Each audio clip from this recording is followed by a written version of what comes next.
A leitura é um pouco longa. Eu vou ler 2 versículos no início do capítulo 1 e vou ler só o último do que foi anunciado, que é o 17. Ruth, livro de Ruth, capítulo 1. E sucedeu que, nos dias em que os juízes julgavam, houve uma fome na terra.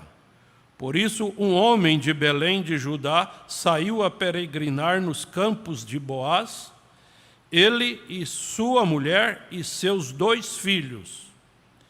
E era o nome deste homem Elimeleque, e o de sua mulher Noemi, e os de seus 2 filhos Malom e Quilion, e efrateus de Belém de Judá, e chegaram aos campos de Moabe e ficaram ali.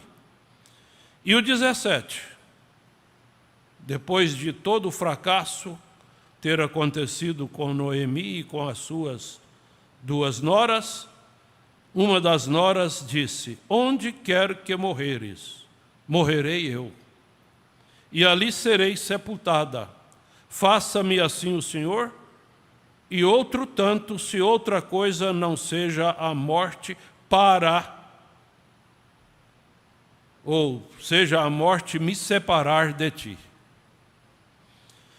Pai Celestial, nós estamos aqui diante da palavra, diante da mensagem do profeta, lembrando que temos a mecânica, temos a gasolina e agora esperamos pela dinâmica.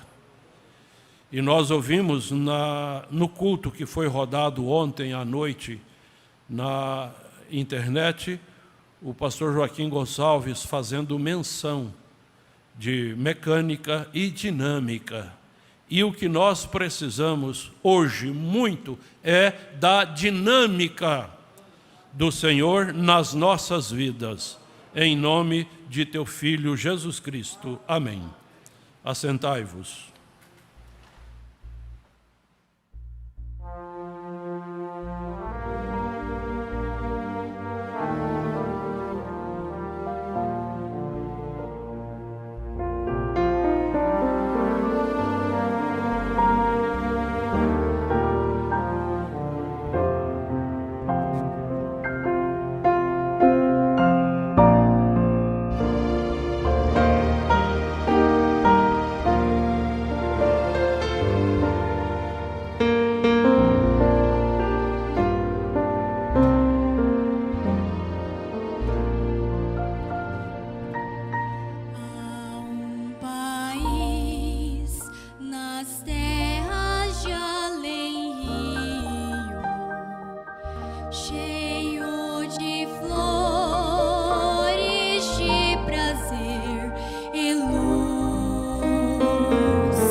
acariciar campinas e jardins, embalar as palmas prateadas dos perfumados vales com jasmins. E quando o sol se põe no horizonte, eu julgo ver em sonhos este lar. Vejo os amigos já ressuscitados e todos nós o nosso bom Jesus louvar. E todos nós o nosso bom Jesus louvar.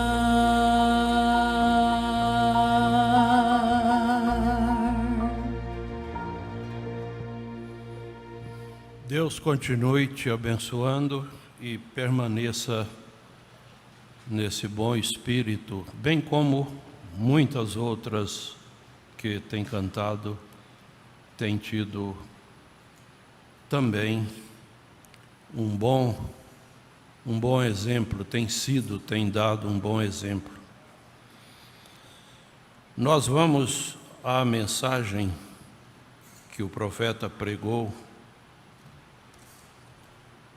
no dia 2 de outubro de 1960, o título é O Parente Redentor. Eu usei esta mensagem em um dos casamentos e depois eu prossegui lendo ela fora do assunto de casamentos e entendi que a igreja precisa reviver isto, não é? Todas as mensagens que a gente prega aqui já foram pregadas pelo pastor Joaquim Gonçalves ou outros pastores que fizeram uso desta plataforma. Mas o apóstolo Paulo disse: não me canso de vos falar as mesmas coisas, porque é segurança para vós. Então, o parente redentor. O parágrafo 23, ele diz: domingo passado eu estava pregando sobre como Cristo veio para redimir. E então hoje eu quero falar sobre o que é um redentor e como ele vem a ser um redentor. E lembrem, um redentor redime você completamente. Não é parcial. Não é por um tempo. Quando ele te redime de seus pecados, de sua enfermidade, de tudo que está errado. Pense nisso. Quando ele te redime de seus pecados, de sua enfermidade e de tudo que está errado, ele é um redentor. Então acabou, tudo ficou sepultado no mar do esquecimento. Existem fatos que acontecem na nossa vida que a gente nunca vai esquecer e sempre vamos ter que citar. E isso que eu vou falar aqui agora tem ligação perfeita com esse assunto, redenção. Ou seja, pagar a dívida, não dever nada. Você tem que viver sabendo que você não deve nada. A única coisa que você tem que fazer é crer. E crendo, você vai se posicionar. Eu disse alguns dias atrás, você cai, levanta. Aquela queda não foi registrada, porque o levantar cobre ela. Numa certa ocasião, a minha esposa sofreu um aborto. E aquilo nos preocupou muito. Na nossa cidade não tinha uma medicina à altura da que Goiânia tinha e outros lugares. E o nosso acesso a Goiânia era um pouco complicado. E nós tivemos uma informação, e até já tínhamos tido experiência com algum irmão sendo tratado em Mineiros. Havia uma equipe médica ali em Mineiros, constituída de médicos evangélicos, presbiterianos. E eu comparo aqueles médicos como o irmão Brana comparava o Dr. Sandair. E pessoas vinham de quase todos os estados do Brasil para tratar com aquela equipe. Encontrei pessoas de Goiânia lá. E nós fizemos uma economia forçada, difícil, e nós fomos. Era quase um dia de viagem naquele tempo, estradas precárias. E chegamos, posamos, no outro dia cedo, fomos para o hospital e fizemos aquela fichinha de entrada. E eu me lembro que eu perguntei para a pessoa que estava ali, quanto é a consulta? Ela disse assim, o médico é que vai dizer o preço da consulta. Eu estava com muito medo, porque o meu dinheiro era curto. O médico fez o que ele podia fazer e pediu os exames. E eu perguntei para ele o preço da consulta. Ele disse, no final a gente fala sobre isso. Vai para o laboratório, traz os exames aqui para me ver. Fomos para o laboratório. Eu perguntei no laboratório, antes de fazer os exames, quanto custa? Ele falou, o médico é que vai dar o preço. E eu ficando mais preocupado. Eu tinha que saber para me saber se eu podia fazer os exames, né? Autorizar. Não eram exames tão simples. Voltei para o médico e o médico olhou os exames, deu a conclusão dele e disse, olha, felicidade para vocês e Deus os abençoe. Eu falei, doutor, e o que eu devo? Ele disse assim, você não me deve nada. Uai, nunca tinha ouvido isso de um médico? Doutor, e para o hospital? Também você não deve nada. E o laboratório? Também você não deve nada. Eu falei, doutor, eu não estou entendendo. Naquele tempo, a medicina era cara. Não havia atendimento pelo SUS, de graça como temos hoje. Quem recolhia o INSS tinha lá um direito, mas um direito bastante complicado. E eu instiguei o médico, e ele acabou falando de forma clara. E ele disse assim para mim, olha, aqui neste hospital, nós não cobramos nenhum tratamento feito a pastores e a seus familiares. Eu não sabia disso. Na hora de fazer o documento de entrada lá, eu coloquei na ficha pastor.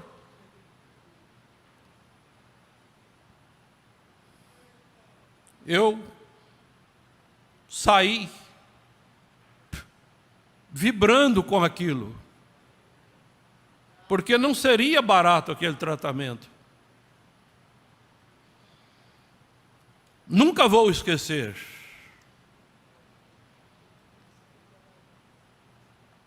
Agora, o que nós acabamos de ler aqui, está dizendo assim: você foi redimido, quer dizer, alguém pagou para você. Alguém pagou para você tudo que estava errado. E ainda deu um cheque assinado em branco para nós. Se pecarmos, temos um advogado junto ao Pai, que nos perdoará.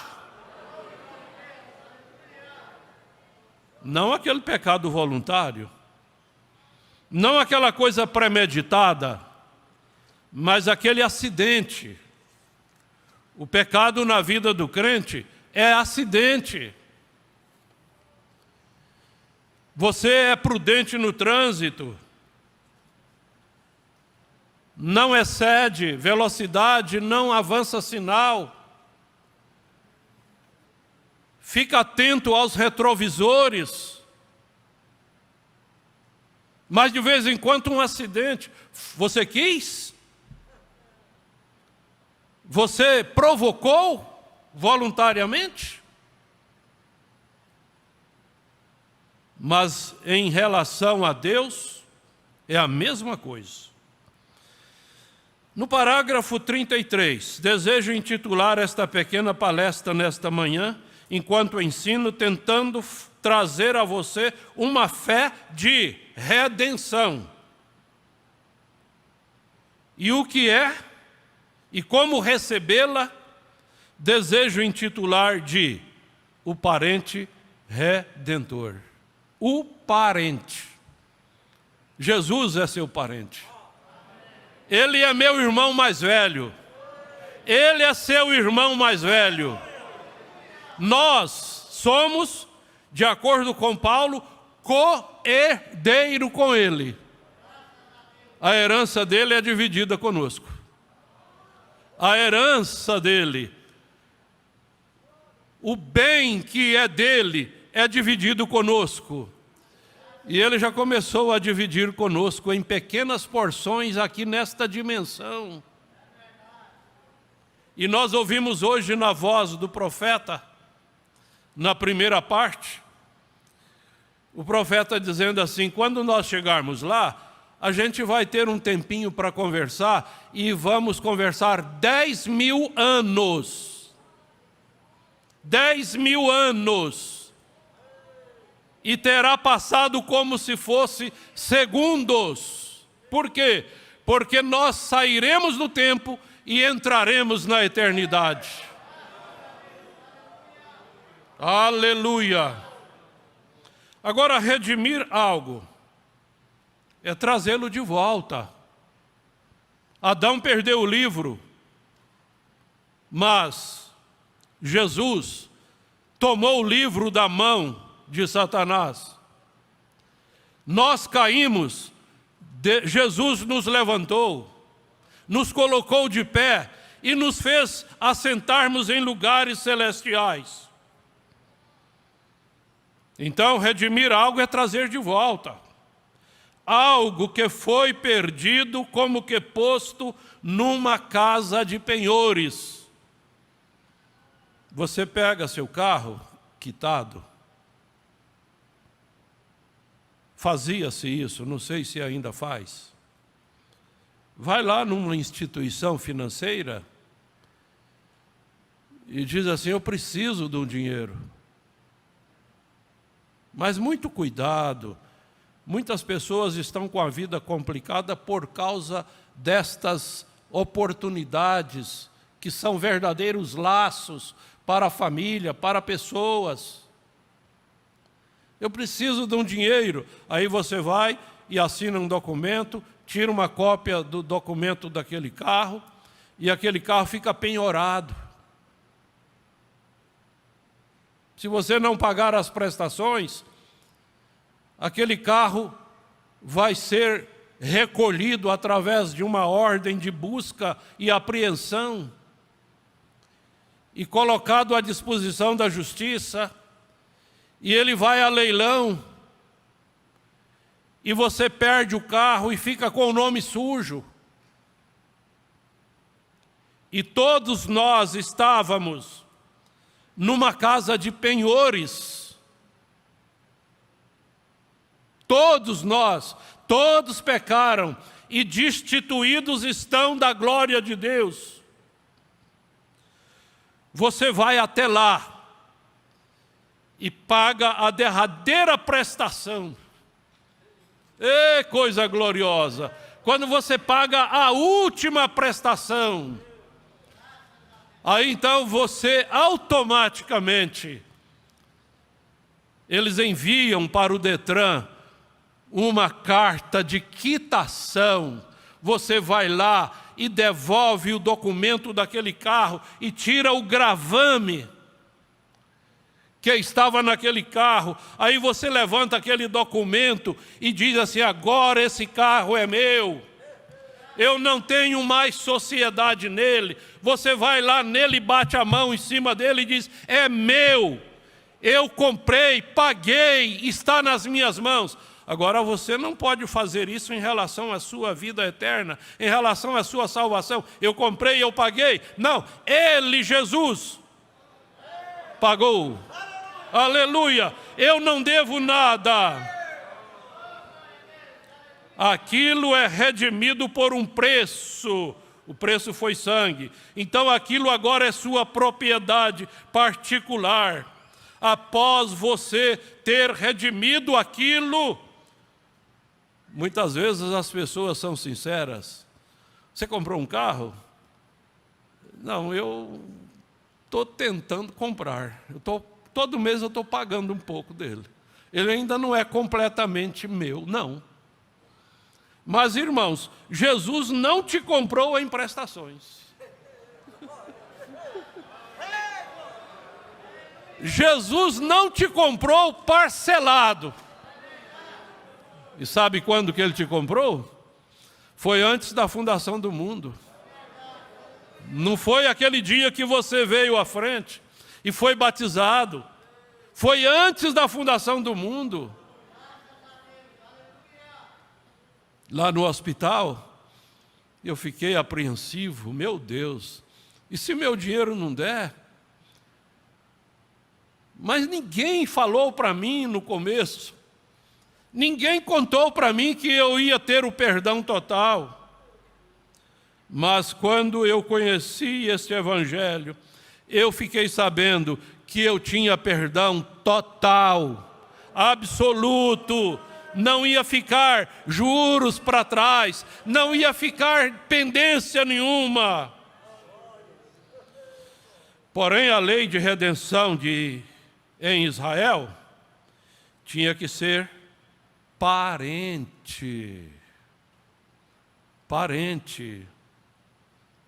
mais chegado, para redimir uma propriedade ou algo que tinha sido perdido. Agora, eu sou mais importante do que uma propriedade. Noemi teve a propriedade redimida, mas muito mais, ela teve Ruth redimida também. E nós temos a redenção de nossas almas. No 36, porém vamos saltar aquilo agora para pegar um contexto principal disso tudo, que algum tempo atrás, eu comecei nesse livro de Ruth, eu já tinha pregado sobre ele, estava pregando de novo. De novo, não se cansava. de falar a mesma coisa. Ele disse: por 3 ou 4 semanas eu estava passando por ele. Comecei no livro de Apocalipse uma vez e levou quase um ano inteiro para passar por esse livro. Simplesmente cada pequena escritura amarra com a outra e outra inteiramente bíblica. E é linda.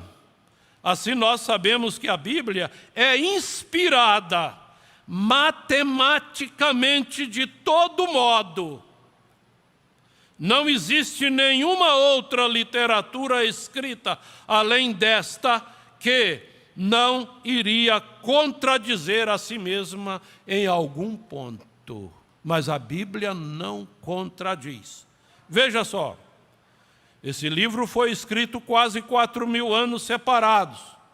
Este livro.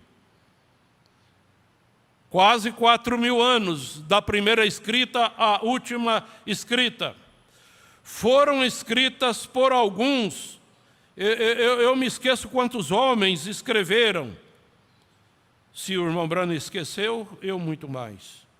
Eu me lembrava, porém, peço desculpas, desejo falar 70 ou algo assim, porém eu estou. Pode ser que esteja errado nisso. 40 homens escreveram a Bíblia.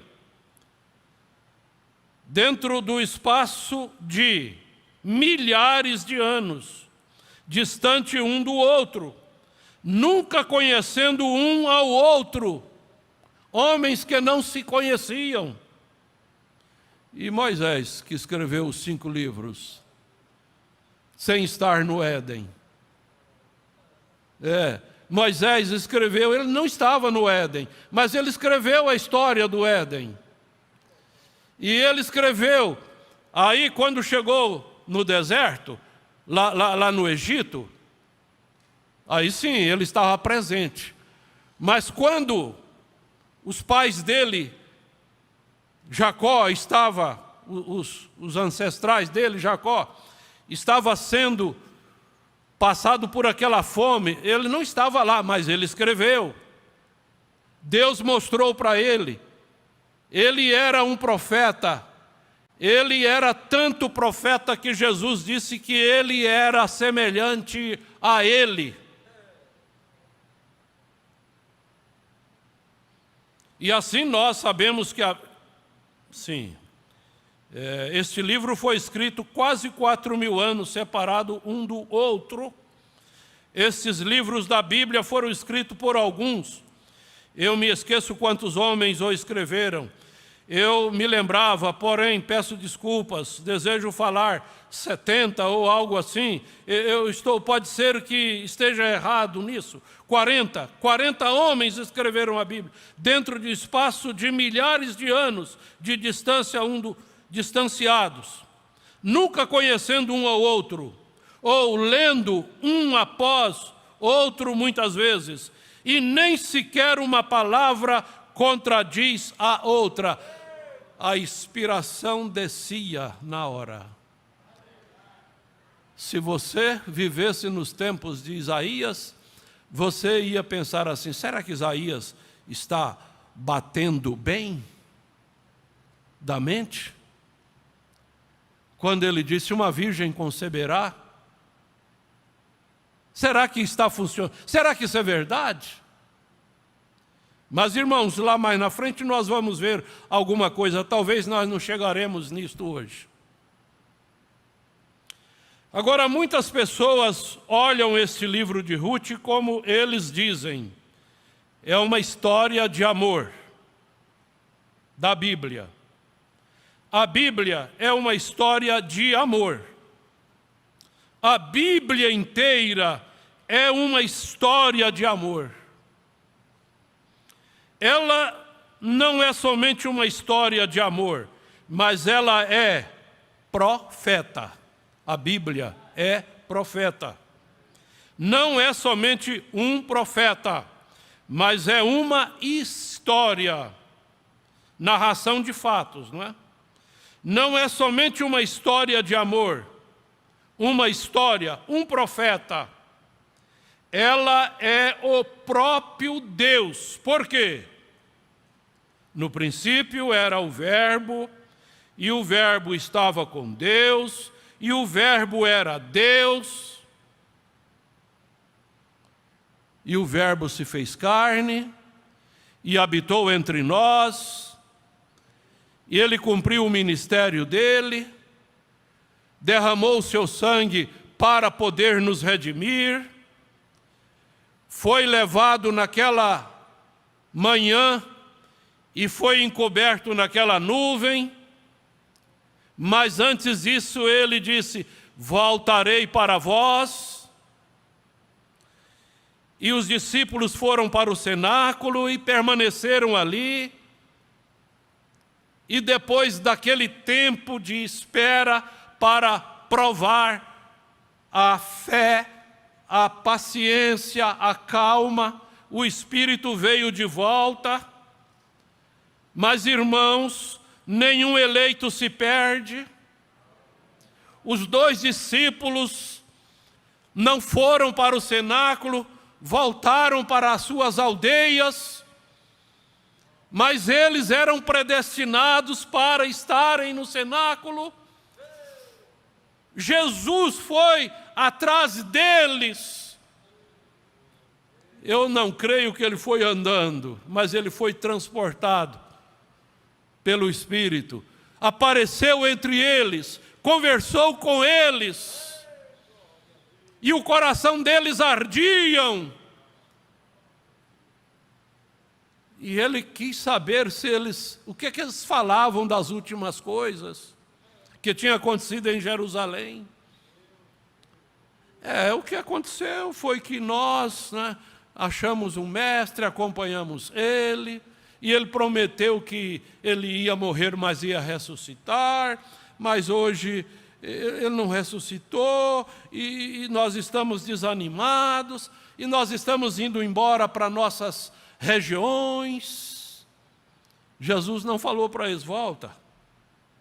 Não, Jesus não insistiu com eles. Eles disseram assim: és tu só um peregrino em Jerusalém, não sabe das coisas que lá aconteceram? Jesus fez de conta que não sabia de nada.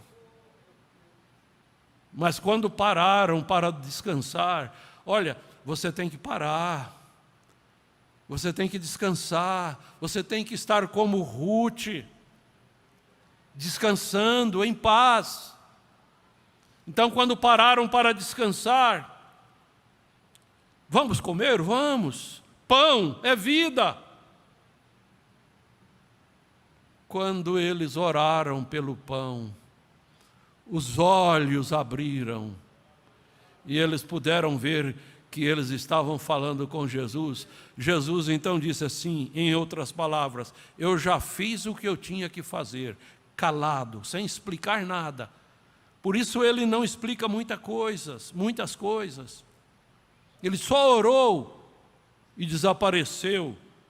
Quando ele desapareceu, eles entenderam que era hora deles voltarem para Jerusalém e esperarem no cenáculo. Então a palavra de Deus é em forma impressa hoje. Isso é um livro, e não existe nada dela que seja algum tipo de conto de ficção. Porém, o livro é absolutamente a palavra. E lá um pouco mais na frente o profeta vai dizer: Deus hoje é a palavra escrita, mas ela só é Deus para quem toma ela como Deus. Ela estava, não sei se ainda está, lá no Congresso. Ela está nas estantes dos maiores advogados. Ela está nos consultórios de alguns médicos. Ela está nas mesas de muitas famílias, mas não como Deus. Ela está lá como letra, e como letra ela mata, mas como Deus ela é vida. e vida com abundância. E nós encerramos nossa participação na escola nesta manhã com esta frase: pendure sua alma em cada frase dela. Pendure pendure sua alma em cada fase dela, porque ela é Deus. Aí é que está a verdade. Deus continue vos abençoando.